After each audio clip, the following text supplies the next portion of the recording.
Before it gets too far behind us, I want to talk about what went down with Jermaine Johnson this past weekend. And I don't want us to miss what an absolutely glorious and wonderful thing that was.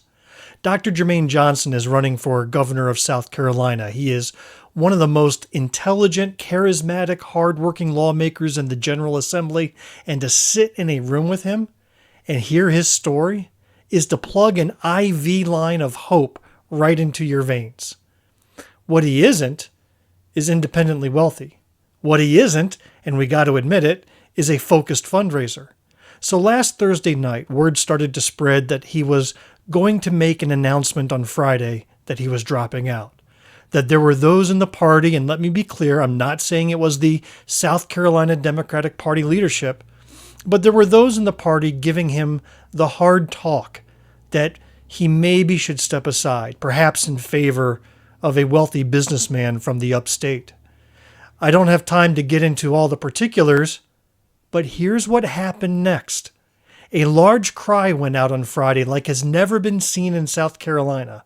Those who have heard Jermaine speak, those who know Jermaine personally, those who want Jermaine to be our choice on the ballot in November, they blew up social media. They blew up phones with calls and texts.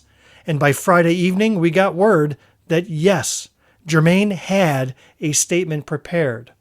And he said because of that outpouring of support, he ripped it up and committed to stay in it to the end.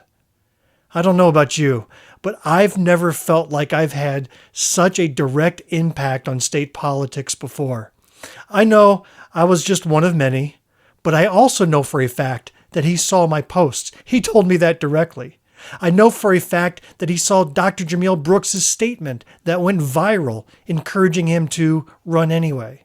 I know for a fact that the people spoke, and the people were heard. Now, there were a few people who cautioned for a wait-and-see approach. You know what would have happened if we all just sat there and waited? We'd be talking about ex-candidate Jermaine Johnson right now. We're in a new world, my friends. We're desperate, and we're not waiting anymore. One final thing. It was wrong to directly attack the South Carolina Democratic Party and their leadership. People filled in the blanks incorrectly. It should have been enough to say that the power brokers were in Jermaine's ear. The man had a statement written. That is a fact.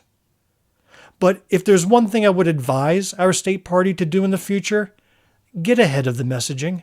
Engage in things as they happen real time. Otherwise, you may find yourself looking from the outside of that rare and precious window of opportunity.